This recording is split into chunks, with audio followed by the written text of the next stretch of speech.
আপনারা সবাই মাঠে আসেন, আপনাদের পরিবার পরিজন নিয়ে সবাই মাঠে আসেন।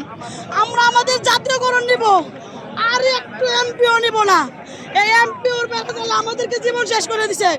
আমাদেরকে এফডিআর ফান্ড দিচ্ছে 1.5 লক্ষ টাকা, 1,30,000 টাকা, 1 টাকা সরকারের কোনো বাপদাদার সম্পত্তি থেকে আমাদেরকে দিবে না। কঠিন কঠিন নীতিমালা আমাদেরকে বেলা জ্বালিয়ে দিছে। আমি আমাদের শিক্ষক ভাইদেরকে বলছি, আপুদেরকে বলছি, আপনারা যদি আপনাদের মুক্তি চান তাহলে সবাই মাঠে আসুন। যদি জাতি হিসেবে আপনাদের ন্যূনতম লজ্জা থাকে, যদি নিজেকে আপনাদের শিক্ষক মনে করেন, আমি মনে করবো আজকের এই ঘটনার পরে কেউ ঘরে বসে থাকবেন না। যদি ঘরে বসে থাকেন আল্লাহর কাছে জবাব দিতে হবে।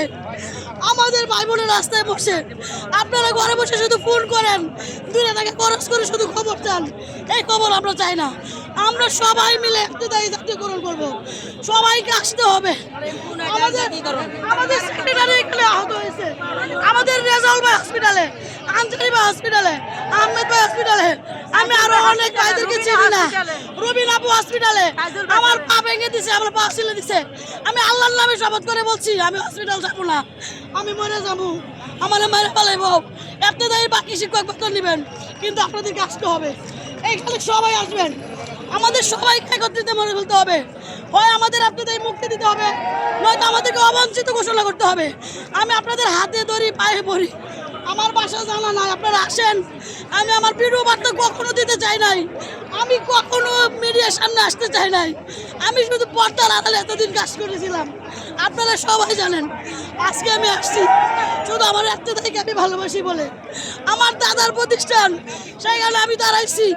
গ্রাম থেকে শহর, উপজেলা থেকে মন্ত্রণালয়, শিক্ষা উপদেষ্টা থেকে সচিবালয় পর্যন্ত আমাদের অত্যাচার জুলুম করতে, তারা দিনের পর দিন আমাদের অত্যাচার করছে। গ্রামে সিন্ডিকেট তৈরি করছে, বিভিন্ন দলের গ্রামে বলে এই শিক্ষা প্রতিষ্ঠানের যখন ঘোষণা হয় এখানে টিম তৈরি হয়। বাংলাদেশের কোথাও এত সিন্ডিকেট হতে দেব না, হয় মরবো, হয় প্রত্যেকটা জায়গা থেকে সিন্ডিকেট ভাঙবো। আপনাদেরকে বলছি, টাকা যদি লাগে, ভাড়া লাগে, আমি নাইমা দিব, প্রয়োজন আমার বাড়ি বিক্রি করব, আমার যা আছে আমি সবটুকু দিব। আপনারা এসে বলেন যে ম্যাডাম আমার ভাড়া লাগবে, আমি ভাড়া দিব, কিন্তু আপনাদেরকে আসতে হবে। শুধু একা 2-1 জন মরলে চলবে না, হয় সবাইকে মরতে হবে, নয় সবাই একসাথে বাঁচবে। আপনারা সবাই আসবেন, আমি হাত জোর করে বলছি। আমি কাঁদতে কাঁদতে আমি আর কাঁদতে পারতেছি না, আমি আমার ছেলের কথা ভুলে গেছি, আমি আমার মেয়ের কথা ভুলে গেছি।